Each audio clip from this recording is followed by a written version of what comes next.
जे लोकांचा माइंडसेट चांगला आहे, जे लोक पॉझिटिव्हली गोष्टी घेतात, त्यांचे ऑटोमॅटिकली स्ट्रेस लेवल्स कमी ठेवणे हे पण एक इम्पॉर्टंट पॉईंट आहे आणि अशा पेशंट्सना ट्रीटमेंटचा रिस्पॉन्स चांगला येतो. आजकाल नवीन अशी फॅड आहे, उठलं की सुटलं 200 700 सगळे टेस्ट करून बघतात.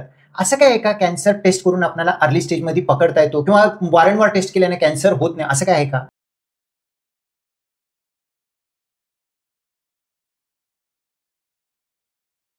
नमस्कार, मी डॉक्टर सम्राट जानकर, तुमचं गटफिट क्लबमध्ये स्वागत आहे. मित्रांनो, आज आपण आपल्या गटफिट क्लबमध्ये एक अतिशय सुंदर पॉडकास्ट, एक महत्त्वाच्या भीतीदायक गोष्टीबद्दल बोलणार आहोत, तो म्हणजे कॅन्सर.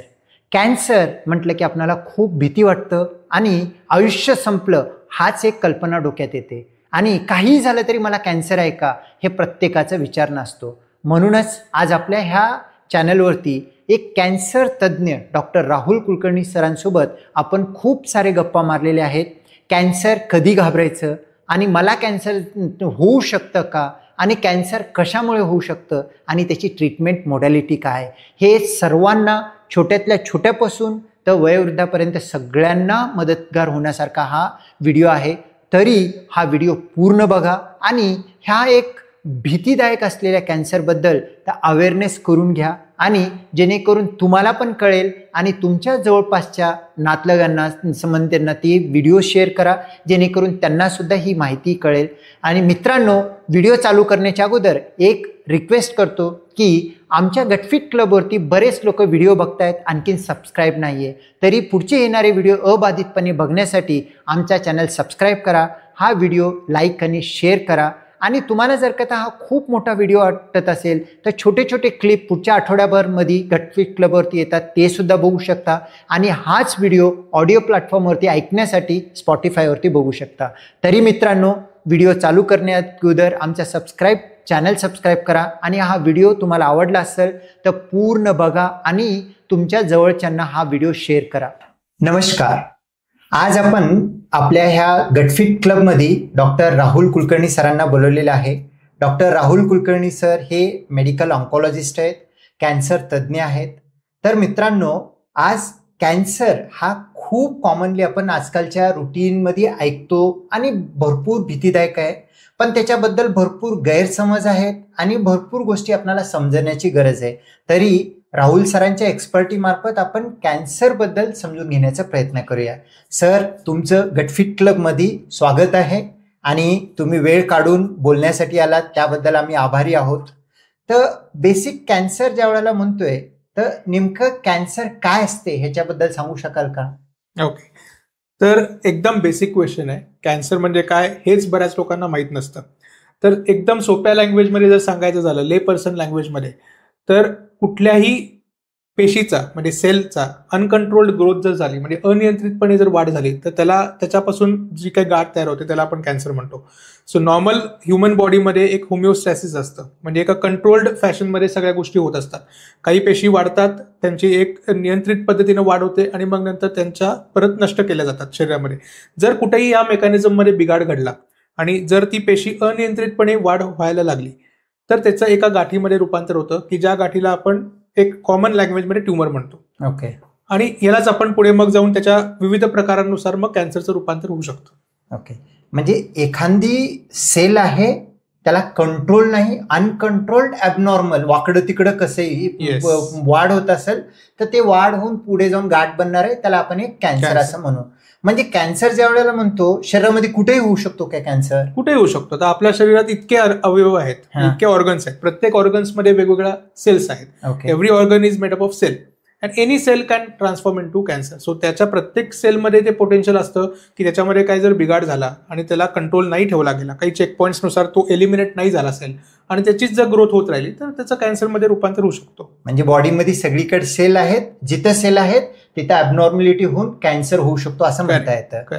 मग जर असं म्हटलं तर आपल्या शरीरामध्ये कॉमनली होणारे, भारतामध्ये ओव्हरऑल जर बघितलं तर कॅन्सर कोणते कोणते मोस्ट कॉमन कॅन्सर आहेत जे तुमच्या रुटीनमध्ये बघायला भेटतात किंवा रुटीन आपण ऐकायला भेटतात, तसे कोणते कॅन्सर आहेत? येस, तर आपण जर कॉमनली डिवाइड केलं तर मेल्समध्ये म्हणजे पुरुषांमध्ये आणि महिलांमध्ये असे आपण दोन प्रकारे बघू शकतो. पण ओव्हरऑल आता भारतामध्ये देखील किंवा जगभरामध्ये पण ब्रेस्ट कॅन्सर हा एक सगळ्यात मोठा कॅन्सर आता झालेला आहे. इव्हन भारतामध्ये पण देखील ब्रेस्ट कॅन्सर आता नंबर 1 कॅन्सर झाला. ओके.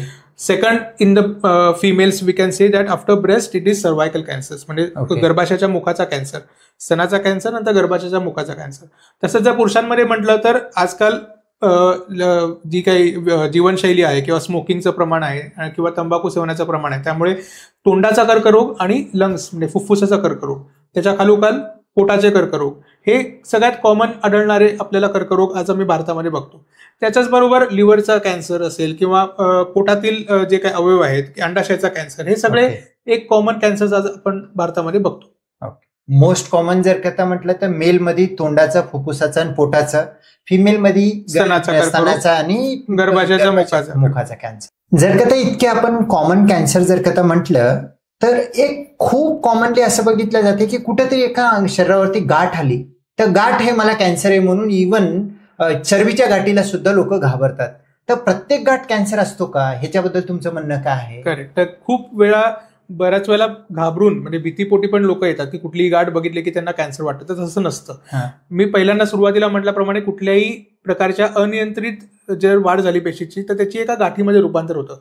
पण त्या गाठी किंवा त्या पेशींमध्ये जर दुसऱ्या अवयवांमध्ये पसरण्याची क्षमता असेल, म्हणजे potential for metastasis what we call it as, त्या ट्युमर्सना किंवा त्या गाठींना आपण कॅन्सर म्हणतो. सो ज्या गाठी तिथल्या तिथं थोड्याशा वाढ होतात आणि दुसरीकडे पसरू शकत नाहीत त्यांना टेक्निकली आपण कॅन्सर म्हणत नाही.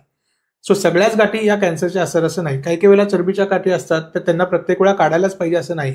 काही वेळा स्तनामध्ये पण काही गाठी असतात की ज्यांना आपण फायब्रोअडिनोमाज म्हणतो, पण त्यांना सगळ्यांना कॅन्सर असं लेबल नाही करतायत. सो एवढंच महत्वाचं आहे की कुठली गाठ आली तुम्ही जरूर डॉक्टरांना दाखवा, तुमच्या कन्सल्टंट्सना दाखवा, त्यांना डिसाईड करू देत की ते कॅन्सरच असेल की नसेल, आणि नसेल तर त्याच्याबद्दल भीती बाळगण्याचं काही कारण नाही. ओके. आता तुम्ही म्हटलं प्रत्येक गाठ कॅन्सर नसतो, पण ही कॅन्सर आहे का नाही हे कशाहून आपण डिसाईड करू शकतो? फक्त बघण्यानं असतो का काही टेस्टिंगमुळे आपण डिसाईड करता येतं?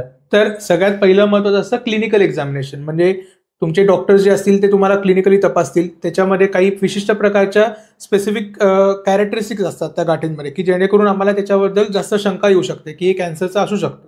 त्याचबरोबर आम्ही बरेच इतर फॅक्टर्स पण विचारात घेतो, म्हणजे पेशंटचं वय काय आहे, त्या वयामध्ये तशा टाईपची जी काही गाठ आहे ती कॅन्सरची असण्याची शक्यता जास्त आहे का नॉन कॅन्सरच असण्याची शक्यता जास्त आहे, त्याला रिस्क फॅक्टर्स काय आहेत का, त्याला सिम्पटम्स काय आहेत का त्या गाठीचे, आणि त्याच्याही पुढे जाऊन मग गरज पडल्यास आपण काही तपासणं करतो की ज्याच्यामध्ये काही स्कॅन्स असू शकतात, सोनोग्राफी असू शकते, आणि मग पुढची स्टेप असते जर अजूनही शंका बळावत असेल तर आपण काही वेळेला बायोप्सी करून कन्फर्म करतो की जेणेकरून या सगळ्या स्टेप वाईज प्रोसेसमध्ये आपल्याला त्याचं कन्फर्म निदान लावता येतं की ही कॅन्सरची गाठ आहे का नॉन कॅन्सरस गाठ आहे. ओके.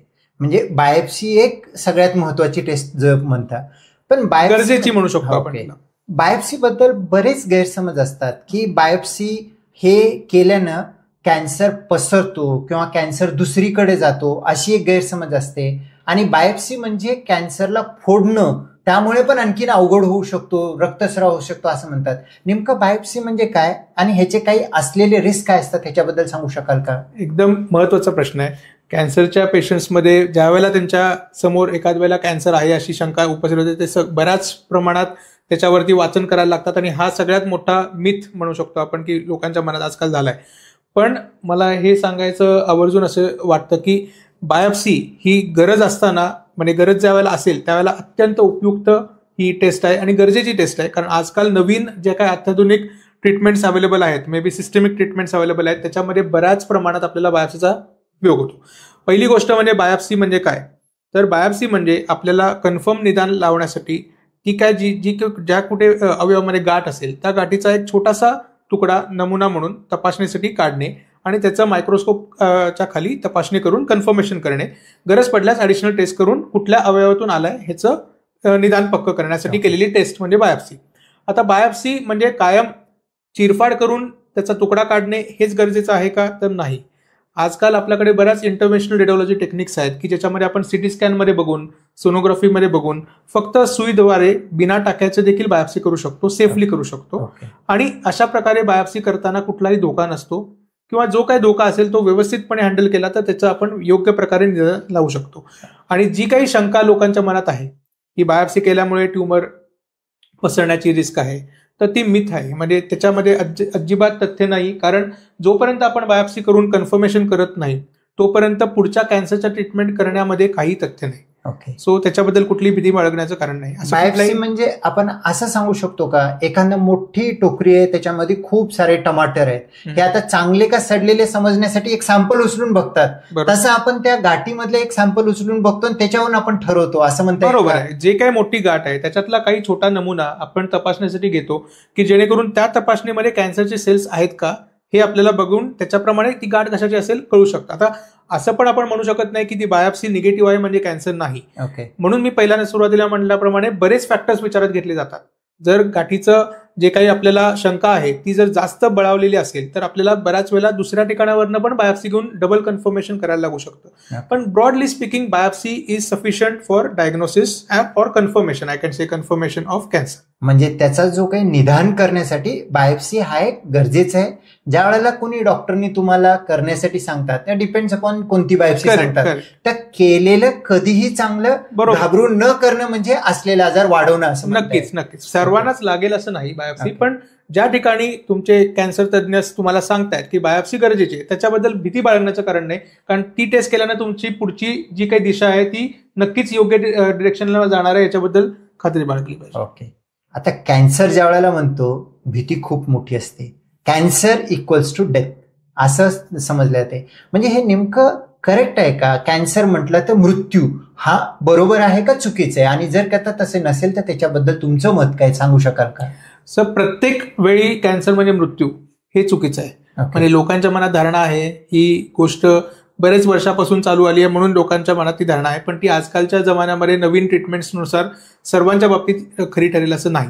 सर्वात महत्वाचं म्हणजे जर आपण कॅन्सर किंवा कर्करोग सुरुवातीच्या स्टेजेसमध्ये जर पकडला तर आपण त्याला पूर्णपणे बरा करू शकतो. चौथ्या स्टेजेसमध्ये किंवा ॲडव्हान्स स्टेजेसमध्ये गेल्यानंतर कॅन्सर नक्कीच पूर्णपणे बरा होण्याचे चान्सेस कमी होतात आणि त्यामुळे मग पुढे जाऊन मृत्यू होऊ शकतो. पण कॅन्सर म्हणजे सर्वांच्या बाबतीत मृत्यू आहे हे चुकीचं आहे. पहिल्या, दुसऱ्या, तिसऱ्या स्टेजेसपर्यंत आपण व्यवस्थितपणे ट्रीटमेंट केली आणि पेशंट पूर्णपणे बरा झाला तर पेशंट्स नॉर्मल लाईफ जगू शकतात. ओके.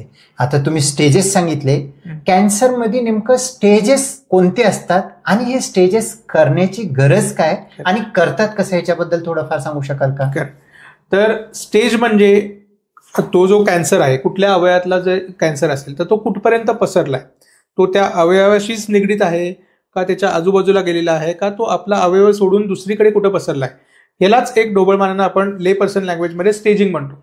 आता याचा उपयोग काय, तर आपण त्या ट्युमरला किंवा त्या गाठीला कशा प्रकारे पुढे ट्रीटमेंट करायची आहे, त्याला कुठल्या प्रकारच्या ट्रीटमेंटच्या पद्धती उपयोगात आणू शकतो हे जाणण्यासाठी आपल्याला स्टेजिंग करणं गरजेचं आहे. तर स्टेजेसमध्ये जनरली आपण 4 स्टेजेस असतात कॅन्सरमध्ये. स्टेज 1 किंवा स्टेज 2 म्हणजे ज्या ठिकाणी तो कॅन्सरचा उगम झालाय त्याच भागात किंवा त्याच अवयवामध्ये कॅन्सर लिमिटेड आहे, बाकीकडे कुठेही स्प्रेड झालेलं नसेल तर त्याला आपण शक्यतो करून स्टेज 1 स्टेज 2 म्हणतो. जर तो आपल्या अवयवाच्या जरासा आजूबाजूला गेलेला आहे, मग तो आजूबाजूच्या गाठींमध्ये असेल, लिम्फ नोड्समध्ये असेल किंवा थोडा चिकटला असेल पण अजूनही दुसऱ्या अवयवांमध्ये स्प्रेड झालेलं नाहीये, अशा कॅन्सर्सना आपण जनरली लोकली ॲडव्हान्स किंवा स्टेज 3 मध्ये म्हणतो. आणि ज्या वेळेला कॅन्सरच्या पेशी त्या अवयवाला सोडून रक्ताद्वारे किंवा लिम्फॅटिक्सद्वारे अजून दुसऱ्या अवयवांमध्ये जर गेल्या तर त्याला आपण स्टेज 4 म्हणतो. म्हणजे उदाहरणार्थ जर स्तनाचा कर्करोग असेल, स्तनामध्ये उगम झालाय पण त्यातल्या पेशी जाऊन लंग्समध्ये गेलेल्या आहेत किंवा लिव्हरमध्ये गेल्या आहेत किंवा बोन्समध्ये गेल्या आहेत तर अशा याच्यात आपण त्यांना स्टेज 4 असं म्हणतो. ओके. आता जर का स्टेजेस केलं तर स्टेजिंग तुम्ही सांगितलं पसरलेलं असेल तर स्टेज 4 किंवा त्या ऑर्गनला सोडून दुसरीकडे गेले तर स्टेज 3 म्हणून सांगितलं. हे नेमकं करण्याचं हेतू काय असतं आणि त्यांना काय फायदा होतो? तर आता सर्वांना हे ऐकल्यावरती कळलंच असेल की स्टेजनुसार आजाराचा पसरण्याचा जो काही चान्स आहे तो वाढलेला असतो. सो जेवढ्या लवकरच्या स्टेजमध्ये आपण कॅन्सर पकडू तेवढाच कॅन्सर बरा होण्याचा चान्स जास्त आहे, क्युरेबिलिटी जास्त आहे, प्लस लॉन्जिव्हिटी पण जास्त आहे. सो आपण जनरली कॅन्सर सर्व्हायव्हर्समध्ये 5 इयर्स किंवा 10 इयर्स सर्व्हायव्हल म्हणतो. म्हणजे 5 वर्ष किती टक्के लोक जगू शकतात किंवा 10 वर्ष किती टक्के लोक जगू शकतात. तर त्याचं प्रमाण जे आहे ते स्टेज 1 स्टेज 2 मध्ये सर्वाधिक असणार आहे. हे आपल्याला पहिल्या स्टेजिंगवरनं कळतं की जास्तीत जास्त लोक 5 वर्ष 10 वर्ष किंवा नॉर्मल लाईफ जगू शकतील. तेच प्रमाण स्टेज 3 स्टेज 4 मध्ये कमी कमी होत जातं. हा सर्वात मोठा हेतू आहे. दुसरा हेतू असा आहे की काही कॅन्सर्स आपल्याला अर्ली स्टेजमध्ये असतील तर त्याला आपल्याला सुरुवातीलाच ऑपरेशन करून मग पुढच्या ट्रीटमेंट्स गरज असतील तर करायला लागू शकतात. ओके. पण हेच जर स्टेजेस पुढे गेले असेल म्हणजे 3ऱ्या स्टेजमध्ये असेल किंवा even later stages of stage 2, stage 3, तर ह्यांना आपल्याला पहिल्यांदा सिस्टमिक ट्रीटमेंट बऱ्याच वेळेला देण्याची गरज पडू शकते, किंवा स्टेज 4 मध्ये तर फक्त सिस्टमिक ट्रीटमेंटचीच गरज जास्त पडू शकते. सो कुठल्या टाईपची ट्रीटमेंट द्यायची आणि त्याचा आउटकम काय असेल पेशंटचा, किती वर्ष त्यांना आपल्याला चांगलं आयुष्य देता येऊ शकेल, याचा एक अंदाज बांधण्यासाठी स्टेजेसचा नक्की उपयोग होतो. आता ह्याच्यामध्ये कुठल्या अवयवामधला कॅन्सर आहे ह्याच्यानुसार प्रत्येक स्टेजेसनुसार पण ट्रीटमेंट प्लॅन्स चेंज होतात. So that depends upon patient to patient and as per the cancer of the patient. डॉक्टरचा हेतू स्टेज करण्याचा मागचा म्हणजे ट्रीटमेंट काय द्यायचं, काय गाईडलाईनचं ट्रीटमेंट आहे आणि त्यांची लॉंगिट्युटी काय असू शकतो प्रिडिक्ट करण्यासाठी, त्यांचा सर्व्हायव्हल आणि त्यांचा क्युअर रेट प्रिडिक्ट करण्यासाठी आपल्याला स्टेजिंग महत्वाची ठरते. असं जर कथा म्हटलं तर प्रत्येक स्टेज 4चा कॅन्सर म्हटलं तर तो आपल्या हातातून गेला असं समजूयात का? असं पण असं नाहीये. म्हणजे स्टेज 4 मध्ये नक्कीच क्युरेबिलिटीचे चान्सेस कमी असतात आत्तापर्यंत अजूनही. म्हणजे with whatever newer interventions, newer inventions of science, still we cannot completely guarantee that stage 4 cancers can also be क्युअर्ड.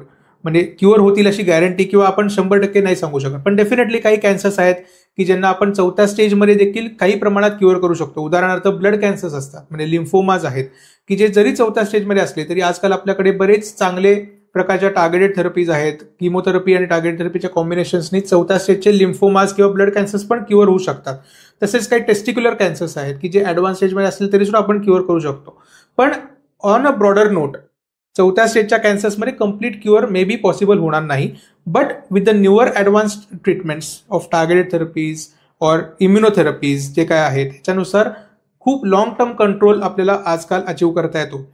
आता ब्रेस्ट कॅन्सरचं उदाहरण घेतलं तर 4थ्या स्टेजमध्ये देखील जे काही हॉर्मोन पॉझिटिव्ह ब्रेस्ट कॅन्सर्स आहेत, आज आम्ही त्या पेशंट्सना फक्त हॉर्मोनल थेरपी देऊन पण कित्येक वर्ष पेशंट्स फक्त टॅबलेट फॉर्मवरती पण जगू शकतात. सो डेफिनेटली आपल्याला त्यांची लॉन्जिव्हिटी खूप चांगल्या प्रकारे वाढवण्याचे आपल्याकडे ऑप्शन्स आहेत. म्हणजे स्टेज 4 हा एंड नाही, प्रत्येक कॅन्सर मध्ये स्टेज 4चं मिनिंग वेगळं आहे. नक्कीच. ओके, इव्हन कोलोरेक्टल कॅन्सर मध्ये स्टेज 4चे पण भरपूर वर्ष जगताना आपण पेशंट बघतो.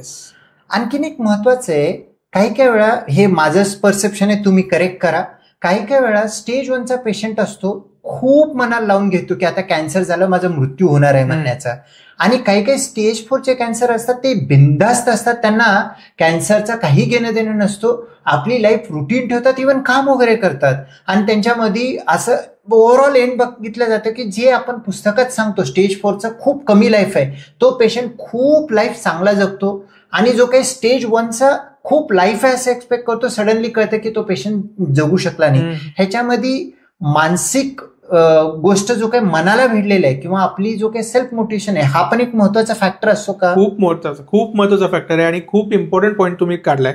म्हणजे आम्ही खूप रुटीनली बघतो आणि त्याला आपण म्हणतो पॉझिटिव्हिटी.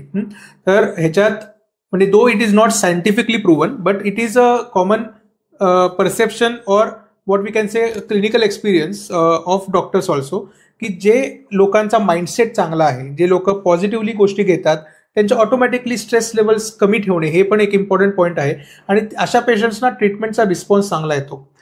ॲज अगेन्स्ट दॅट जे पेशंट्स खूप डिप्रेस असतात, कायम विचार करतात की आपलं कसं होणार, कायम शंका बाळगून असतात की आपल्याला रिस्पॉन्स येईल की नाही, अशा पेशंट्सना whatever treatments we try to give response थोडा कमी येतो. So it is not scientifically proven, but it definitely affects. So positivity, having a good mindset, good attitude definitely helps in your treatment, definitely will improve the chances of response and ultimately the chance of cure also.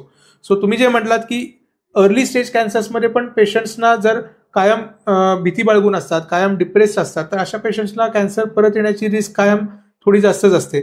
As against 4थ्या स्टेजमधले patients पण आम्ही असे बघतो की जे खूप positively घेतात, चांगलं cooperate करतात ट्रीटमेंट्सना, त्यांना खूप चांगले रिस्पॉन्स येतात आणि ते can give lead a very good quality of life.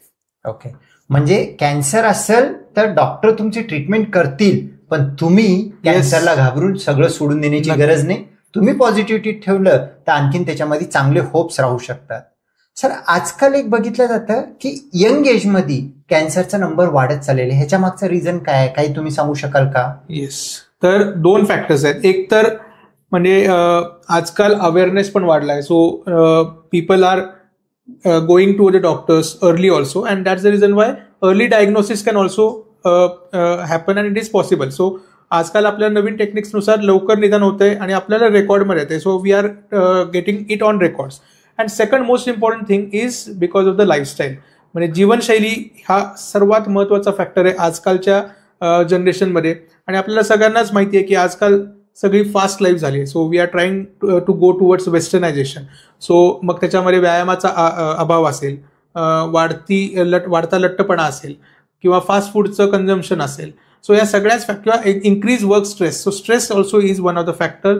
And ultimately हे सगळ्या फॅक्टर्समुळे शरीरातली जी काही अवयवांची जडणघडण आहे किंवा त्याचा जो काही डॅमेज आहे तो फॅक्टर वाढल्यामुळे कॅन्सरची रिस्क वाढलेली आहे. Okay okay.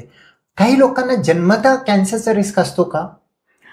सो जन्मतः रिस्क जी असते ती जेनेटिक असू शकते. सो काही एस्पेशली ज्यांच्या घराण्यामध्ये किंवा फॅमिलियल हिस्ट्री आहे आणि त्यांच्यामध्ये काही प्रमाणात जीन्स जे आहेत ते हेरिडिटरी जीन्स असतात ते पास ऑन होऊ शकतात. आणि अशा पेशंटमध्ये जन्मतः ती रिस्क असते. ह्याचा अर्थ असा नाही की जन्मताच त्यांना कॅन्सर होईल, पण पुढे जाऊन लवकर म्हणजे कमी वयामध्ये अशा पेशंट्सना कॅन्सर होण्याची रिस्क असू शकते. आता त्या सर्वच पेशंट्सना आपण आत्ताच्या पॉईंटला पिकअप करू शकतो असं नाही, कारण जे काही गाईडलाईन्स आहेत त्या गाईडलाईन्सनुसार आपल्याला सर्वच पेशंटची जनुकीय टेस्टिंग करता येईल असं नाही. पण काही विशिष्ट प्रकारचे कॅन्सर्स किंवा ज्या लोकांना कॅन्सर्स कमी वयात होतात 40 वर्षाच्या आतमध्ये किंवा 45 वर्षाच्या आतमध्ये किंवा ज्या काही पेशंट्सच्या घरांमध्ये किंवा फॅमिली ह्याच्यामध्ये जास्त लोकांना किंवा नातेवाईकांना कॅन्सरची ऑलरेडी झालेला आहे, अशा पेशंट्समध्ये आपल्याला नक्कीच शंका येते की यांना काहीतरी जेनेटिक डिफेक्ट आहे की ज्याच्यामुळे कॅन्सरची रिस्क वाढते. म्हणजे जर का आपल्या फॅमिलीमध्ये कॅन्सर असेल तर त्यांनी एक्स्ट्रा प्रिकॉशन घ्यावं पाहिजे आणि त्याबद्दल काउन्सिलिंग घ्यावं आणि त्याची प्रिकॉशनरी मेजर म्हणून जे स्टेप आहेत ते करून घेतलं तर होणं टाळू शकतं. होत असेल तर अर्ली स्टेज. करेक्ट. तुम्ही सांगितलं की मेलमध्ये एक लंग कॅन्सर खूप कॉमनली होत आहे असं म्हणून सांगितलं. त्याचं कारण स्मोकिंगच असं म्हणता येईल का? एक कारण म्हणजे सर्वात महत्वाचं कारण स्मोकिंग आहे. ओके. आता आपण मग अशी जीवनशैलीबद्दल बोलत होतो, तर एक म्हणजे महत्वाचं कारण आजकालच्या नवीन जनरेशनमध्ये किंवा पूर्वीपासून जे चालत आलंय ते व्यसनाधीनता. So most common addiction this days what people have is smoking. तर स्मोकिंगमुळे आपण जे काही धूम्रपान करतो त्याच्यातून जो काही धूर जातो किंवा त्याच्यामध्ये जे काही कार्सिनोजेन्स असतात त्याच्यामुळे लंग कॅन्सर होण्याचं प्रमाण जास्त वाढतं. पण स्मोकिंगमुळेच होतो का असं जर विचारलं तर त्याचं काय उत्तर असेल की स्मोकिंगमुळेच होतो असं नाही. कारण आजकाल आम्ही असे बरेच पेशंट्स बघतो की ज्यांनी स्मोकिंग कधीच केलेलं नाही पण तरी सुद्धा त्यांना लंग कॅन्सर झालाय. सो महत्वाचं कारण हे स्मोकिंग आहे. पण त्याच्याही व्यतिरिक्त जाऊन काही पेशंट्समध्ये काही वेगळे म्युटेशन्स असू शकतात, काही जनुकीय बदल असू शकतात की ज्यांना आपण आज टार्गेटेड थेरपीनं खूप चांगल्या प्रकारे ट्रीट करू शकतो किंवा काही पेशंट्समध्ये काही कारण सापडत देखील नाही. पण महत्वाचं कारण हे स्मोकिंग आहे लंग कॅन्सर. आणि तोंडाचा जो कॅन्सर आहे त्याच्यासाठी काय कारण आहे? ते खूप कॉमन इंडियामध्ये म्हणतो as compare to western world. मुखाचा कॅन्सर, तोंडाचा, जबड्याचा कॅन्सर हा इंडियामध्ये खूप कॉमन आहे. त्याचं काय कारण आहे? तर स्मोकिंग बद्दल आपण आता बोललो तर स्मोकिंग म्हणजे एक प्रकारचं तंबाखूचं सेवन. तर ते दोन प्रकारे होऊ शकतं. एक धूम्रपानाने जे आपण सिगरेटनं स्मोकिंग करतो आणि दुसरं म्हणजे च्युइंग टोबॅको ज्याला तंबाखू म्हणतो. की तंबाखूचे अनेक फॉर्म्स आहेत, जर्दा आहे किंवा मावा आहे जे बरेच प्रमाणात लोक चुन्याबरोबर खातात. सो तंबाखूचं सेवन हे भारतामध्ये खूप प्रचंड प्रमाणात आहे. जर तुम्ही गुजरातच्या साईडला गेलात किंवा इव्हन महाराष्ट्रामध्ये देखील बऱ्याच लोकांना तंबाखू खाण्याचं व्यसन असतं आणि त्याचं एकमेव म्हणजे त्या महत्वाचं कारण जे तोंडाचा कर्करोग आम्ही बघतो त्याचं एकमेव आणि महत्वाचं कारण हे तंबाखूचं सेवन आहे. आता हे महत्वाचं कारण आपण म्हणतो म्हणजे साधारण 70% ते 80% लोकांमध्ये तंबाखूच्या सेवनामुळे मुखाचा कॅन्सर होतो. पण परत मी तेच सांगेन की ज्यांना तंबाखू खातात त्यांनाच तोंडाचा कॅन्सर होतो असं म्हणता येईल का? तर त्याचं उत्तर नाही. कारण असे बाकीचे पण काही कारणं आहेत की ज्याच्यामुळे तोंडाचा कर्करोग होऊ शकतो. त्याच्यामध्ये इल फिटिंग डेंचर्स म्हणजे जी कवळी आहे किंवा दाताचं आपल्या आतल्या भागामध्ये वारंवार होणारं घर्षण असेल किंवा काही प्रकारचे व्हायरल इन्फेक्शन्स आहेत ज्याला आपण ह्युमन पॅपिलोमा व्हायरस म्हणतो. ते आजकाल नवीन आपल्याला जीवनशैलीमुळे किंवा ओरल हायजीन चांगलं नसेल तर त्याच्या प्रकारच्या व्हायरल इन्फेक्शनमुळे देखील तोंडाचे कर्करोग होऊ शकतात. सो तंबाखूचं सेवन किंवा तंबाखू खाण्यामुळे तोंडाचा कर्करोग होण्याचं प्रमाण जास्त आहे. ओके. आता तंबाखू किंवा सिगरेट हा कॅन्सर का बरं करतो? कारण आता इव्हन तुम्ही सिनेमा बघायला गेलं तरी इंटेंट आहे की कॅन्सर ह्याच्यामुळे होतो म्हणून सांगितलं जातं. इव्हन जर का सिगरेटचा डब्बा घेतला तर त्याच्यावर जवळपास 60% मोठा कॅन्सरचं कारण आहे म्हणून लिहितात. म्हणजे गव्हर्नमेंट किंवा जो काही जनजागृती करण्याचा प्रयत्न करतोय आणि प्रत्येक गोष्टीमध्ये, पण नेमकं ह्या तंबाखूमुळे कॅन्सर का होतो ह्याच्या मागचं लॉजिक काय आहे? तर तंबाखू, आता तुम्ही म्हटल्याप्रमाणे प्रत्येक तंबाखूच्या किंवा सिगरेटच्या पॅकेटवरती सरकारने, गव्हर्नमेंटने स्पेसिफिकली लिहिलेलं आहे की तंबाखूमुळे कर्करोग होतो. त्याच्या मागचं कारण काय आहे की तंबाखू हा it is a carcinogenic substance, म्हणजे it contains lot of chemicals. सिगरेटचा जो काही स्मोक आहे त्याच्यामध्ये जवळजवळ 72% प्रकारचे कार्सिनोजेन्स आहेत. कार्सिनोजेन्स म्हणजे असे केमिकल्स आहेत की जे प्रूव्हन आहेत की त्याच्यानं कॅन्सर होतो. आणि असा स्मोक आपण इनहेल करतोय, म्हणजे सिगरेटचा स्मोक जो लंग्समध्ये जातोय, ते केमिकल्स आपल्याला आपले जे काही पेशी आहेत, लंग्सच्या सेल्स आहेत, आपण मग अशी बोलल्याप्रमाणे त्यातल्या जेनेटिक मटेरियलला, DNA ला डॅमेज करतात. आणि त्या डॅमेजमुळे जे काही सेल्स अनकंट्रोल्ड डिव्हिजन होईल किंवा अनियंत्रित ग्रोथ होण्याचं प्रमाण आहे ते वाढतं आणि मग त्याच्यामुळे कर्करोग होण्याचे चान्सेस वाढतात. त्यामुळे हे एक त्याचं मागचं लॉजिक आहे की आपण स्वतःच हार्मफुल केमिकल्सचं सेवन करतोय किंवा त्याचा इनहेलेशन करतोय आणि त्यामुळे त्याच्या कॅन्सरचं रूपांतर किंवा कॅन्सरमध्ये रिस्क वाढण्याचं प्रमाण वाढतं. ओके. आणि फिमेलमध्ये मोस्ट कॉमन ज्या वेळेला म्हणतो आपण ब्रेस्ट कॅन्सरचं म्हणतो, ब्रेस्ट कॅन्सर होण्यासाठी कॉमन कोणते कारण असतात जे माहिती राहायला पाहिजे लोकांना? तर ह्याच्यामध्ये आपण ब्रेस्ट कॅन्सरबद्दल जर बोलत असू तर त्याच्यामध्ये 2 फॅक्टर्स आपण जनरली बोलतो. त्याला एक म्हणतात मॉडिफायबल फॅक्टर्स, एक नॉन मॉडिफायबल फॅक्टर्स. सर्वात पहिल्यांदा आपण नॉन मॉडिफायबल फॅक्टर्सबद्दल बोलू, म्हणजे ज्याच्यामध्ये आपला काही कंट्रोल नाही आहे.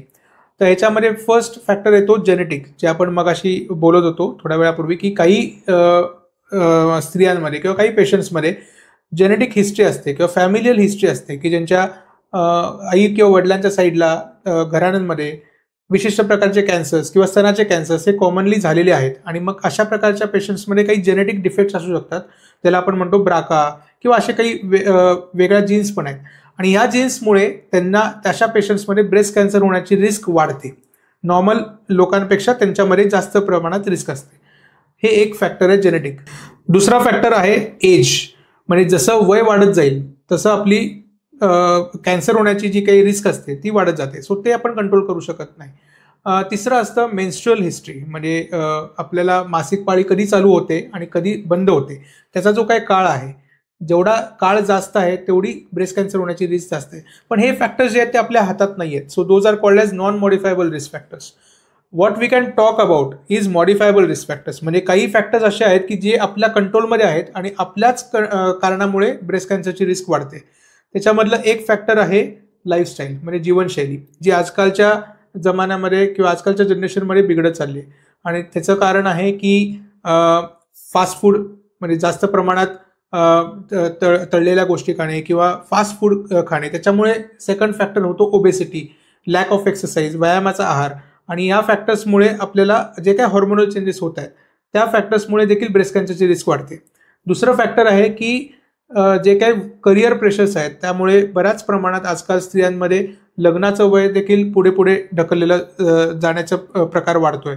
ब्रेस्ट फिडिंग चा जो काही करण्याचा जो काही आधीचा कल होता तो आजकाल कमी होत चाललाय. आणि ह्या सगळ्या फॅक्टर्समुळे देखील ब्रेस्ट कॅन्सरची रिस्क आजकाल वाढताना आम्ही बघतोय. सो काही फॅक्टर्स मॉडिफायबल आहेत की जे आपणच जर चेंज केली लाईफस्टाईल आपली किंवा आपले हातातले कंट्रोल जे करण्याचे फॅक्टर्स आहेत ते आपण जर टाळले तर आपण ब्रेस्ट कॅन्सरची रिस्क इनडायरेक्टली कमी करू शकतो. ओके. लग्नाचं वय म्हटले म्हणजे अर्ली जो काही लग्न अगोदर व्हायचं तो त्यांच्या जीवनशैलीसाठी, त्यांच्या स्वास्थ्यासाठी चांगलं होतं. जो काही आता डिलेड हे सगळ्या गोष्टी होतात ह्याच्यामुळे पण होतं. आणि दुसरं एक महत्त्वाचं तुम्ही बोलले की ब्रेस्ट फिडिंग, म्हणजे आईनं आपल्या लेकराला जो काही 1 वर्ष 1.5 वर्ष कंपल्शन जो काही फिडिंग करतात, ह्या आजकालच्या करिअरमुळे म्हणा किंवा आजकालचा जो काही एक फॅड आहे की ब्रेस्ट फिडिंग 1-2 महिने करणं तिथून न थांबवणे, हा सुद्धा कॅन्सरला कसं कारणीभूत होतो? तर लग्नाचं जसं आपण म्हटलं की लग्नाचं वय जसं पुढे जातं तसंच मुलं होण्याचं वय देखील पुढे जातं. सो हे सगळे फॅक्टर्स जे कसे कारणीभूत असतात त्याचा मागचं रिझन आहे हॉर्मोनल फॅक्टर्स. आता ब्रेस्ट फिडिंग आणि चाइल्ड बर्थ, म्हणजे चाइल्ड बर्थमुळे होणारे जे काही हॉर्मोनल चेंजेस आहेत आणि ब्रेस्ट फिडिंगच्या ड्युरिंग जे काही हॉर्मोनल चेंजेस आहेत ह्याच्यामुळे आपल्या बॉडीमध्ये जेवढं काही इस्ट्रोजनचं प्रमाण आहे त्याचा जेवढा एक्सपोजर जेवढा जास्त प्रमाणात असेल तेवढी इनडायरेक्टली ब्रेस्ट कॅन्सरची रिस्क वाढते. हे सायन्समध्ये प्रूव्हन आहे. सो ज्या स्त्रिया ब्रेस्ट फिडिंग करत नाहीत किंवा टाळतात किंवा कमी प्रमाणात करतात त्यांच्यामध्ये ओव्हरऑल इस्ट्रोजनचं एक्सपोजर जास्त प्रमाणात होतं आणि त्याच्यामुळे इनडायरेक्टली ब्रेस्ट कॅन्सरची रिस्क वाढते. असं नाही की ज्यांनी ब्रेस्ट फिडिंग केलंच नाही म्हणजे त्यांना कॅन्सरच होईल, असं नाही आहे. पण जर आपण कम्पेअर केलं की ज्या स्त्रियांना लवकर मुलं झालेली आहेत, ज्यांनी ॲडिक्वेटली ब्रेस्ट फिडिंग केलेलं आहे, ज्यांना आपण 6 महिने 1 वर्ष हे ॲडिक्वेट ब्रेस्ट फिडिंग म्हणतो, त्या सर्व स्त्रियांमध्ये जे काही हॉर्मोनल चेंजेस होतात वर्सेस ज्यांनी ब्रेस्ट फिडिंग करणं टाळलेलं आहे, ज्यांना लेट मुलं झालेली आहेत, 30 वर्षांच्या नंतर मुलं होतात, जे काही आपण करिअर प्रेशर्समुळे पण प्रेफरेबली आजकाल लोकांचं पुढे ढकलण्याचं कल वाढलेलं आहे, या सर्वांमुळे जे काही हॉर्मोनल इम्बॅलन्सेस होतात आणि त्याच्यामुळे जे काही इस्ट्रोजनचं एक प्रमाण एक्सपोजर जास्त वाढतं शरीरावरती, त्याच्यामुळे ब्रेस्ट कॅन्सरची रिस्क नक्कीच वाढते. म्हणजे जो काही नॅचरली देवानी एक सिस्टम करून दिलेली आहे, तर जो फॉलो केलं तर तुमची बॉडी त्याला इम्युन राहते आणि प्रोटेक्ट करते असं म्हणता येईल. आता मोस्ट कॉमन कॅन्सर तुम्ही सांगितलेल्यापैकी आणखीन एक तुम्ही सांगितलं होतं की सर्वायकल कॅन्सर, ह्याच्यासाठी महत्वाचे कारण काय असतात? तर सर्वायकल कॅन्सरचं महत्वाचं कारण जे आता सायंटिफिकली प्रूव्हन झालंय ते एक व्हायरल इन्फेक्शन आहे. ओके. त्याला आपण म्हणतो ह्युमन पॅपिलोमा व्हायरस. ऑलमोस्ट 95% पेशंट्समध्ये आजकाल त्याचं मेन रिझन आहे ह्युमन पॅपिलोमा व्हायरस. आणि हा व्हायरल इन्फेक्शन होतं कसं, तर this virus is transmitted most commonly by the sexual route. Okay. So unhealthy sexual practices म्हणजे हायजीन व्यवस्थित न ठेवणे, मल्टिपल पार्टनर्स सेक्शुअल पार्टनर्स असणे, ह्या सगळ्या गोष्टींमुळे ह्युमन पॅपिलोमा व्हायरसचं इन्फेक्शन होण्याचा रिस्क वाढते आणि त्याच्यामुळे लॉंग टर्म मध्ये सर्वायकल कॅन्सर होण्याची रिस्क पण, गर्भाशयाच्या तोंडाला कॅन्सर होतो. बरोबर. मल्टिपल जर का आता वेगवेगळ्या लोकांसोबत संबंध असेल तर त्या गोष्टी किंवा अनहेल्दी सेक्शुअल प्रॅक्टिसमुळे होतं असं म्हणता येईल. ओके. त्याच्यामुळे ह्युमन पॅपिलोमा व्हायरस इन्फेक्शन होण्याचे चान्सेस वाढतात आणि मग त्याच्यामुळे कॅन्सर होण्याची रिस्क वाढू शकते. ऍसिडिटी वारंवार झाल्यामुळे कॅन्सर होतं असं गुगलमध्ये बघायला भेटतं, त्याच्याबद्दल तुमचं म्हणणं काय आहे? आणि ऍसिडिटीमुळे खरोखरच कॅन्सर होतो का ऍसिडिटी हा कॅन्सरचा एक लक्षण असं म्हणता येतं का? त्याच्याबद्दल काय मत आहे तुमचं? तर ऍसिडिटीमुळेच कॅन्सर होतो हे बरोबर नाही, पण डेफिनेटली कुठलीही गोष्ट एका लिमिटपर्यंत आपण ऍक्सेप्ट करू शकतो. आता समजा ऍसिडिटीचं वारंवार प्रमाण आहे तर तुम्हाला नक्कीच तुमच्या डॉक्टरांना संपर्क केला पाहिजे, गॅस्ट्रोएंटरॉलॉजिस्टशी चर्चा करून त्याचं योग्य प्रकारे निदान केलं पाहिजे. ज्या लोकांना ऍसिडिटी जास्त प्रमाणात असते अशा पेशंट्सना अल्सर होण्याची शक्यता जास्त असते, अशा पेशंट्सना रिफ्लक्स होण्याची शक्यता जास्त असते.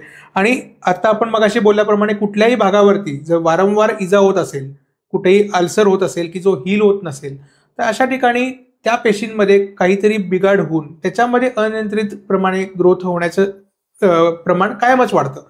सो इनडायरेक्टली आपण असं म्हणू शकतो की ज्यांना जास्त प्रमाणात ऍसिडिटीचा जास्त काळ हा प्रॉब्लेम असेल तर अशा, आणि जर त्याला आपण योग्य प्रकारे योग्य वेळेला निदान करून त्याचे उपचार नाही केले तर डेफिनेटली रिस्क वाढू शकते. त्याच्यामुळेच कॅन्सर होईल असं नाही, त्याची रिस्क वाढू शकते. आता दुसरा एक भाग ह्याच्यात महत्वाचा आहे की ऍसिडिटी कशामुळे झालेली आहे ह्याचं देखील निदान तुम्ही तुमच्या गॅस्ट्रोएंटरॉलॉजिस्टशी चर्चा करून शोधणं गरजेचं असू शकतं. त्याच्यामध्ये एच पायलोरी इन्फेक्शन असेल, हे देखील प्रूव्हन आहे की एच पायलोरी इन्फेक्शनमुळे देखील काही प्रकारच्या कॅन्सर्स म्हणजे लिम्फोमा असतो, गॅस्ट्रिक लिम्फोमाज असतील किंवा काही प्रकारचे कॅन्सर्स पण असतील त्याच्यामध्ये रूपांतर होण्याचे चान्सेस वाढतात. सो नक्कीच तुम्हाला जर अनकंट्रोल्ड ऍसिडिटी असेल, जास्त ड्युरेशनला ऍसिडिटी असेल, तर तुम्ही तुमच्या गॅस्ट्रोएंटरॉलॉजिस्टशी नक्कीच संपर्क साधून त्याची ट्रीटमेंट केली पाहिजे. जो काय आजकालच्या जमान्यामध्ये खानपीन बदललेलं आहे, फास्ट फूड आहे, खूप प्रिझर्वेटिव्ह टाकलेलं फूड असतो किंवा फ्लेवर्स असतात भरपूर, असं जिभेला चटकदार आपण खातो, ह्या पण गोष्टी कॅन्सरचं कारण होऊ शकतात का? काही प्रमाणात ह्याचं उत्तर येस. ह्याचं कारण असं आहे की जे आपण आर्टिफिशियल प्रिझर्वेटिव्ह वापरतो ते इनडायरेक्टली केमिकल्स आहेत आणि कुठल्याही प्रकारचे आर्टिफिशियल केमिकल्स आपल्याला नॅचरल बॉडीला नकोच आहेत. आणि ज्यावेळेला आपण ते इंजेस्ट करतो तर ते आपल्या पूर्ण जे काही शरीरावरती कुठल्याही पेशीवरती, आणि पहिला कॉन्टॅक्ट होतो तो म्हणजे आपल्या गट सिस्टीमचा. सो गट सिस्टीमचे जे काही सेल्स आहेत त्याच्यावरती ते जे काही प्रिझर्वेटिव्ह असतील त्याचं ते एक्सपोजर होतं, त्या सेल्सवरती त्यातल्या काही DNA वरती डॅमेज होऊ शकतं आणि ते ज्या वेळेला ॲब्सॉर्ब होतील शरीरामध्ये ते जाऊन दुसऱ्या पण सेल्सला डॅमेज करू शकतात. सो कुठल्याही प्रकारचे आर्टिफिशियल फ्लेवर्स हे एका लिमिटपर्यंत आपण थोडंसं ॲक्सेप्ट करू शकतो, पण कुठल्याही गोष्टीचा अतिरेक हा योग्य नाही. ज्यावेळेला त्याचा अतिरेक होतो त्यावेळेला कुठल्याही प्रमाणात त्याचा कॅन्सरची रिस्क वाढण्याचं प्रमाण वाढू शकतं. मद्यपानमुळे सुद्धा कॅन्सर होतो का? मद्यपान तर definitely it is a risk factor. So alcohol intake, आता त्याचं एक प्रमाण आहे, जे काही प्रमाण असतं, प्रमाणामध्ये काही वेळेला मद्यपान केलं तर आपण ऍक्सेप्ट करतो, पण कुठल्याही प्रकारचं मद्यपान generally we will not endorse, आणि ती कायमच म्हणजे न घेतलेलीच चांगली. पण त्याचं कारण असं आहे की alcohol is also chemical substance. Okay, आणि अल्कोहोलचं ज्यावेळेला आपण सेवन करतो त्यावेळेला ते शरीरामध्ये जाऊन जे काही त्याच्या केमिकल्समध्ये रूपांतर होतं, म्हणजे ज्यावेळेला आपलं मेटाबॉलिझम होतं त्याच्यातून जो काही सबस्टन्स बाहेर पडतो त्याला म्हणतात acetaldehyde. So that is a carcinogen. So that chemical can lead to DNA damage, जे काही आपले सेल्स आहेत, पेशी आहेत, त्याच्यावरती डॅमेज करू शकतं. त्याच्यामुळे लिव्हरवरती अफेक्ट होतो, हे आपल्या सर्वांनाच माहिती आहे.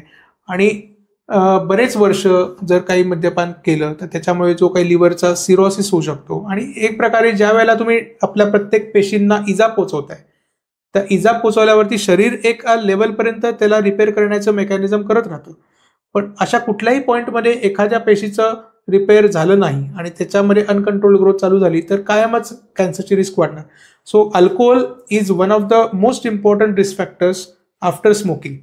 Okay, so it should never be neglected and it is an important risk factor, जी सर्वांनी काळजी घेतली पाहिजे की टाळता येत असेल तर मद्यपान जरूर टाळलं पाहिजे.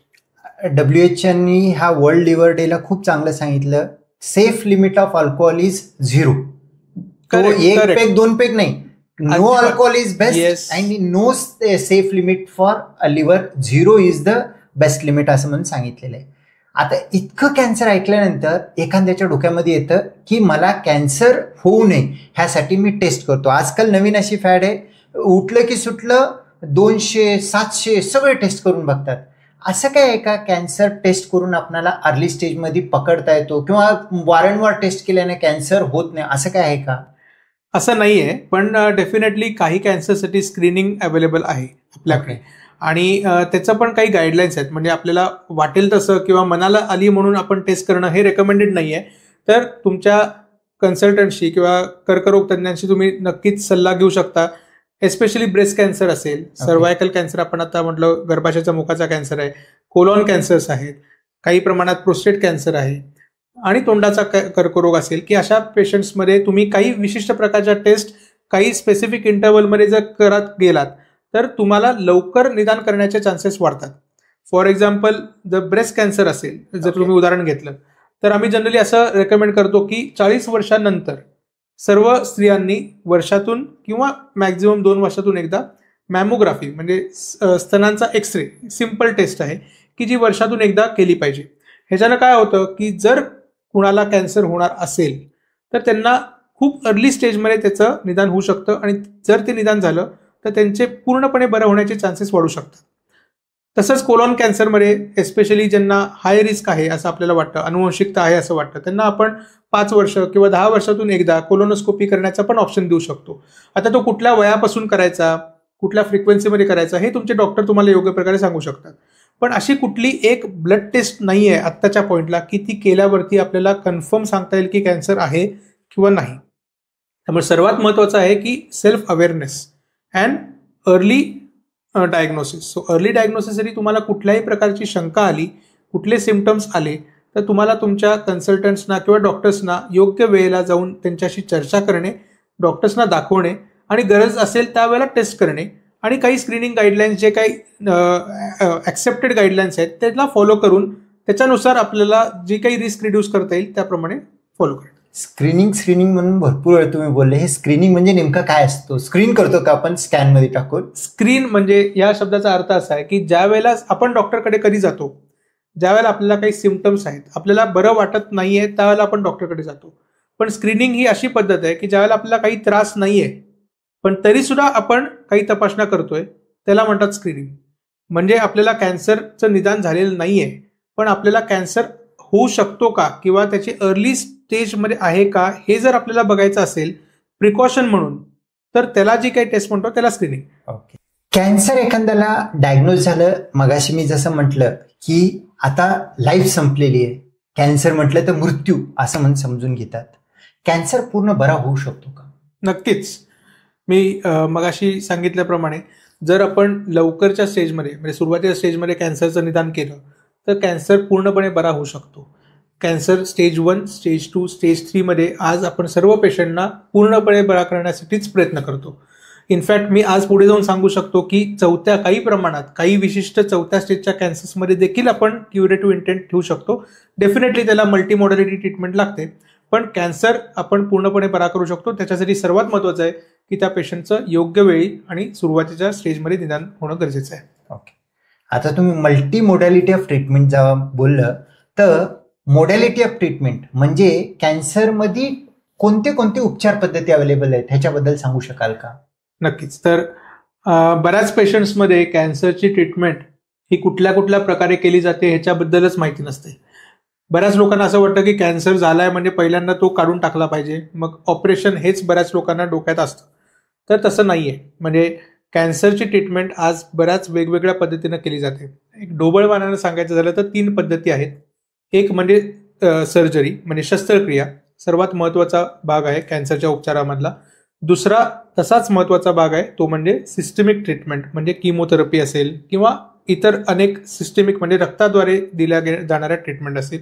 आणि तिसरा महत्त्वाचा एक भाग आहे ट्रीटमेंटचा तो म्हणजे रेडिएशन. सो या 3 प्रकारच्या ज्या काही ट्रीटमेंट्स आहेत त्याच्या योग्य वेळी योग्य सिक्वेन्समध्ये वापर करणे आणि जेणेकरून त्या पेशंट्सला त्याच्या कॅन्सरच्या टाईपनुसार त्याच्या स्टेजनुसार सर्वात जास्त प्रमाणात उपयोग करून देणे, जेणेकरून त्याची पुढची लॉन्जिव्हिटी त्याची क्वालिटी ऑफ लाईफ चांगली राहील. ह्यालाच आपण म्हणतो मल्टी मॉडॅलिटी ट्रीटमेंट. सो कुठल्या पेशंटला कुठली ट्रीटमेंट वापरायची यासाठी तुमच्या कॅन्सर तज्ज्ञ असतील किंवा तुमची जी काही टीम असेल कॅन्सर स्पेशलिस्ट त्यांचा सल्ला घेतला पाहिजे. ओके, आता ज्या वेळेला आपण म्हटलं सर्जरी हे सगळ्यांना माहिती आहे. सर्जरीमध्ये आपण ओपन सर्जरी किंवा मिनिमल इन्व्हेसिव्ह सर्जरी पोटामध्ये करतो, रोबोटिक सर्जरी, बऱ्याच लोकांना ह्याच्याबद्दल माहिती असतो. आणि तुम्ही जसं म्हटलं सर्जरी म्हटलं तर सगळं निघून जातो म्हणून हे पण एक गैरसमज असतो, असं नाहीये. हे पण तुम्ही क्लिअर केलं.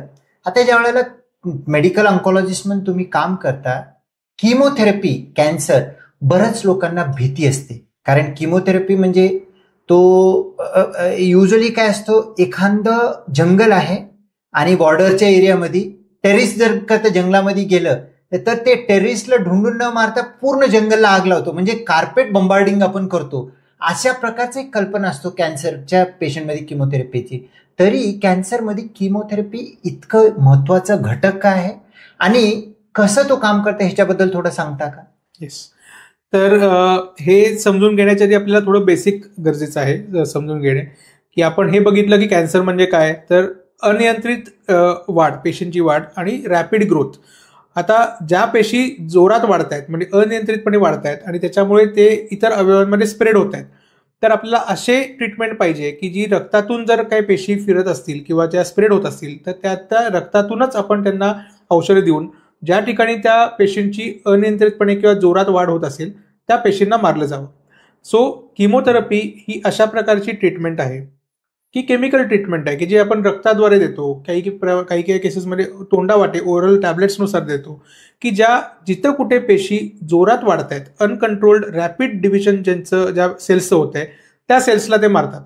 मग तुम्ही आत्ता म्हटल्याप्रमाणे थोडं कार्पेट बॉम्बार्डिंग आहे, नाही असं नाही. सो पण it is a very important treatment modality. कारण आपल्याला ज्या वेळेला कॅन्सरच्या पेशी शरीरामध्ये सगळीकडे फिरतात ते हे समजत नाहीत की हा अवयव मला जायचा नाहीये, या अवयवामध्ये नाही जायचं की या अवयवामध्ये स्पेसिफिकली जायचंय, ते रक्ताद्वारे सगळीकडे जात आहेत. सो ज्या वेळेला त्या सेल्सला आपल्याला मारायचंय त्यावेळेला रक्ताद्वारे त्या सगळ्या सेल्सपर्यंत पोचायला लागतं आणि रक्त जे म्हणजे ब्लड जे आहे ते आपल्या सर्वच अवयवांमध्ये जातं, सर्वच सेल्समध्ये ते पोचतं. सो काही प्रमाणात इतर सेल्सवरती पण ते ज्या रॅपिड ग्रोईंग आहेत आपल्या शरीरामध्ये काही इतर पेशी देखील आहेत की ज्या वारंवार जोरात प्रमाणात वाढत असतात. जसं रक्ताचे सेल्स आहेत, ब्लड सेल्स असतात म्हणजे रेड ब्लड सेल्स आहेत किंवा केस आहेत आपले की जे आपण जरी कट केले तरी आपल्याला माहिती आहे केस वाढतात. नेल्स आहेत, आपल्या शरीरातल्या तोंडातल्या लाळ ग्रंथी असतील किंवा आतल्या आतड्यांतले लाइनिंग आहेत. सो या सर्व प्रकारचे जे वारंवार वाढत आहेत अशा सेल्सवरती देखील थोडा प्रमाणात इफेक्ट होतो. पण आपला मेन उद्देश जो आहे तो कॅन्सरच्या पेशींना मारण्याचा आहे की जो जास्त प्रमाणात किमोथेरपी सर्व्ह करते आणि म्हणूनच किमोचा फायदा होतो. ओके ओके, म्हणजे किमोथेरपी फास्ट वाढणारे सेल जे की कॅन्सर सेल आहेत त्यांच्यावर काम करतं. किमोथेरपी हा आपल्या ट्रीटमेंटमधला एक महत्वाचा घटक आहे, कारण जे डोळ्याला नाही दिसत आणि ते ऑर्गन म्हणजे एका ठिकाणी तयार झालं तर दुसरीकडे गेलेलं आहे त्याला आपण जाऊन तो कार्पेट बंबार्डिंग करून ते क्लीन करतं. म्हणून किमोथेरपी खूप महत्वाचा घटक आहे म्हणून म्हणतो.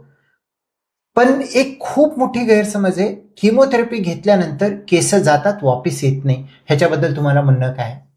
तर ही फॅक्ट आहे, ह्याला डिनाय नाही करू शकत की बऱ्याच प्रकारच्या किमोथेरपीमध्ये केस गळतात. आता त्याचं कारण पण मी आत्ताच सांगितलं की किमोथेरपीची जी काही औषधं आहेत ती जोरात वाढणाऱ्या किंवा रॅपिड वाढणाऱ्या सेल्सना मारते आणि आपले केस देखील कंटिन्युअसली वाढत असतात. त्यामुळे जे काही हेअर फॉलिकल्स आहेत ते देखील डॅमेज होतात, कारण आपण ब्लडद्वारे जे काही किमो देतो ते सर्व ठिकाणी जातं. म्हणजे स्पेशली स्काल्प आहे, आपल्या जो काही डोक्यावरचा जी काही त्वचा आहे, जिथं केसांची मुळं आहेत, तिथपर्यंत देखील किमोथेरपी जाते आणि त्यामुळे जे हेअर फॉलिकल्स आहेत ते डॅमेज होतात आणि म्हणून केस गळतात. So this is a natural fact which is well known to all the people. पण सर्वच किमोथेरपीमध्ये जातात का, तर त्याचं उत्तर आहे नाही. काही विशिष्ट प्रकारच्या किमोथेरपीज आहेत की जे स्पेसिफिकली हेअर फॉलिकल्सला जास्त डॅमेज करत नाहीत आणि त्याच्यामुळे हेअर लॉस होत नाही. त्यामुळे असं ब्लँकेटली समजून चालत नाही की किमो घेतली म्हणजे आपल्याला हेअर लॉस होईलच. काही विशिष्ट प्रकारच्या कॅन्सर्समध्ये हेअर लॉस होतो, पण तो जरी झाला तरी ज्यावेळेला किमोथेरपी संपते त्यावेळेला ते सर्व केस परत येतात. त्यामुळे त्याला घाबरण्याचं कारण नाही.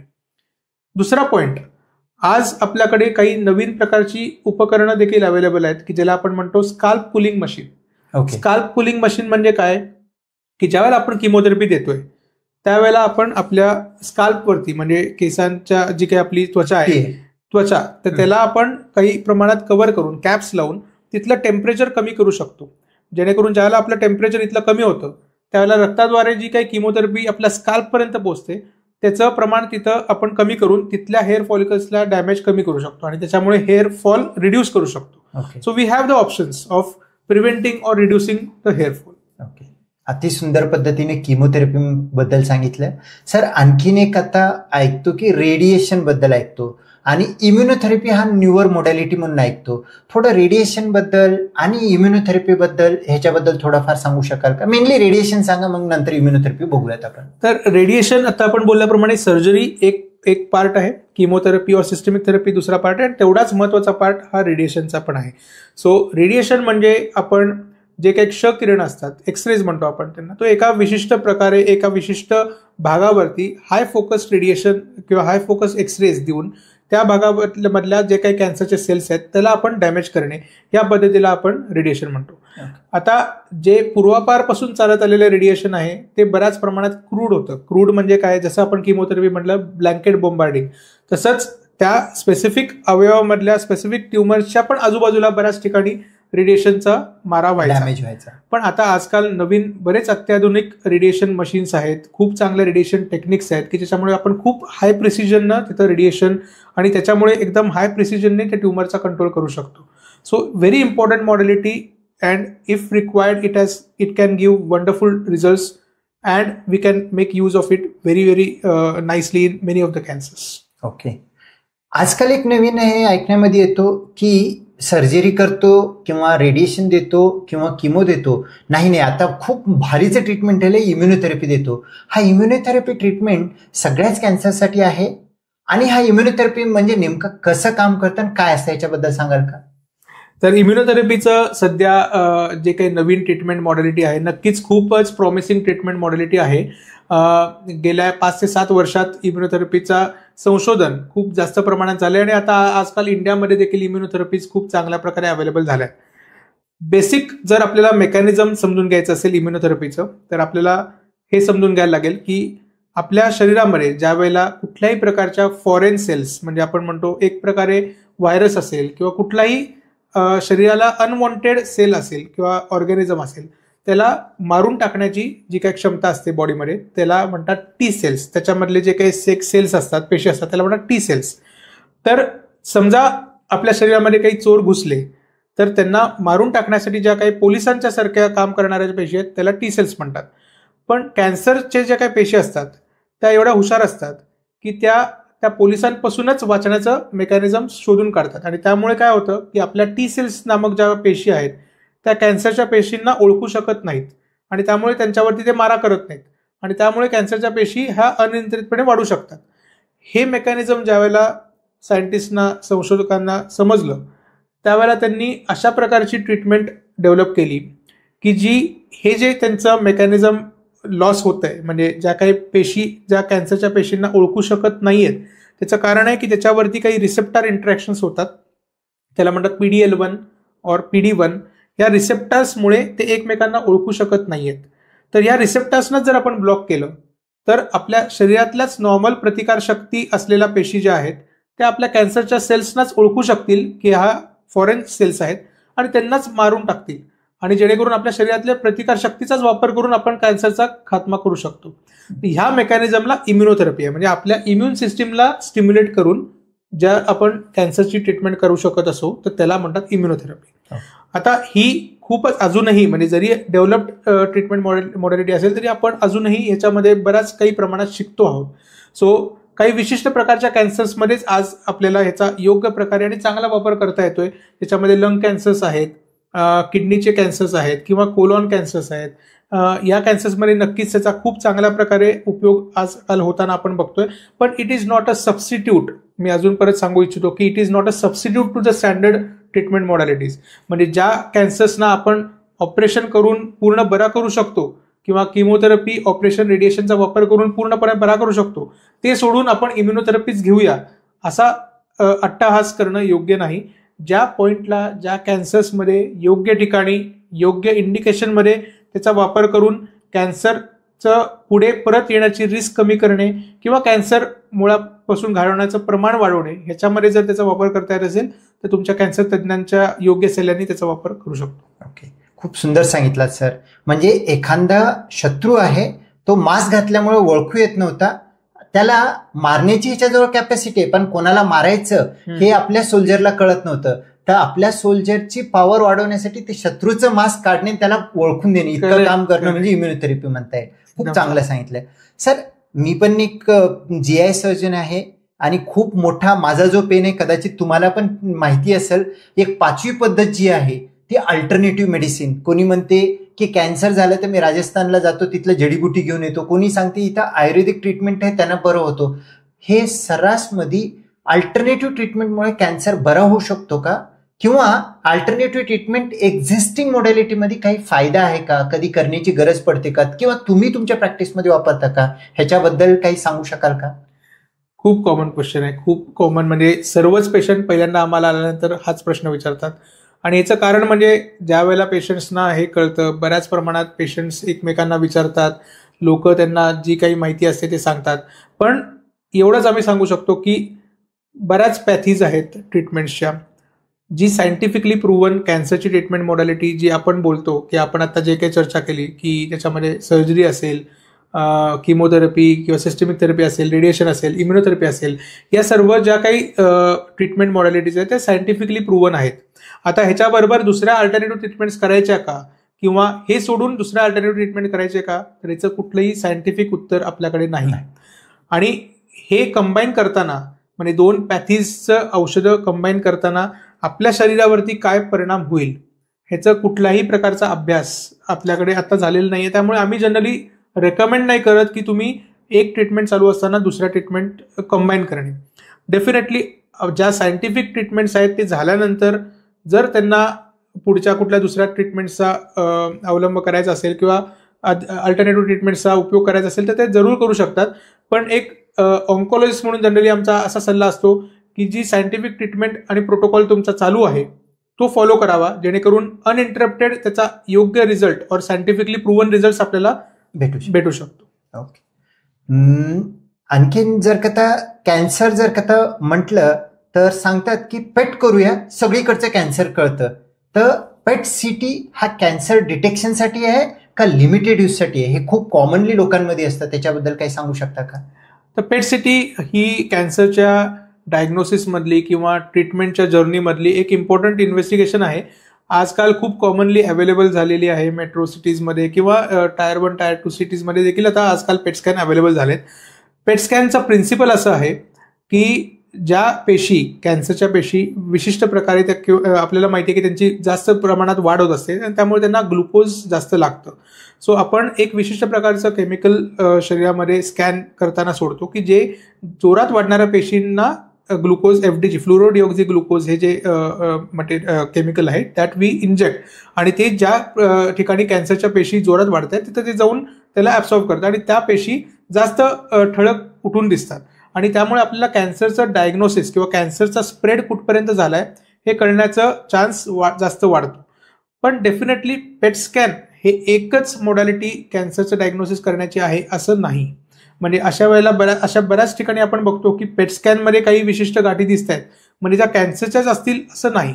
सो त्याच्या पुढची स्टेप जाऊन मग आपल्याला कधी कधी बायोप्सी ही लागतेच, किंवा काही वेळेला त्या गाठीचं एक्सिजन करून सर्जरी करून ती काढून मगच आपल्याला कन्फर्म करायला लागते.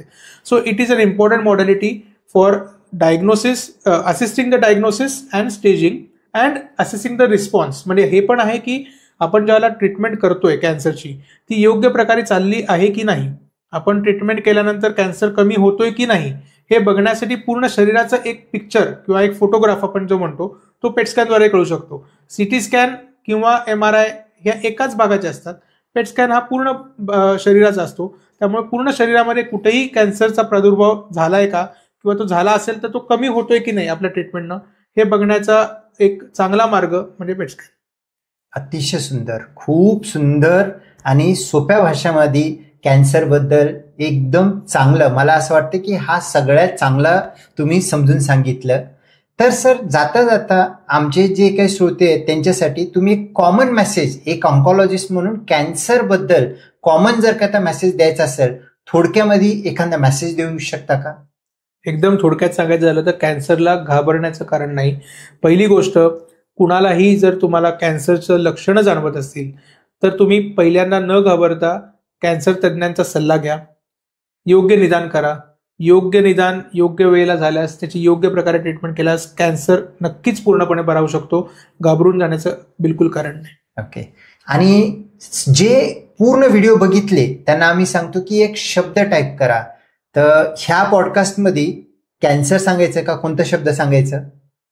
कॅन्सर शब्द सांगितला तरी चालेल. ओके. कॅन्सर घातलं की तुम्हाला कॅन्सरची सगळी माहिती मिळायला काहीच हरकत नाही. ओके. जर का तुम्ही हा व्हिडिओ पूर्ण बघितला असेल आणि आमचा जो काही कॅन्सर बद्दलचा इन्फॉर्मेशन तुम्हाला आवडला असेल तर कॅन्सर हा टाईप करा कमेंट बॉक्समध्ये. आणि तुम्हाला जर का कॅन्सर निगडीत काही जर का समजून घ्यायचं असेल, कमेंट बॉक्समध्ये तुम्ही तुमचे कमेंट टाकू शकता. त्याच्याबद्दल आम्ही जितकी शक्य आहे तितकं तुम्हाला माहिती देण्याचा प्रयत्न करू.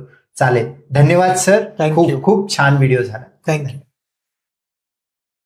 धन्यवाद मित्रांनो. पूर्ण हा व्हिडिओ बघितल्याबद्दल मनपूर्वक धन्यवाद.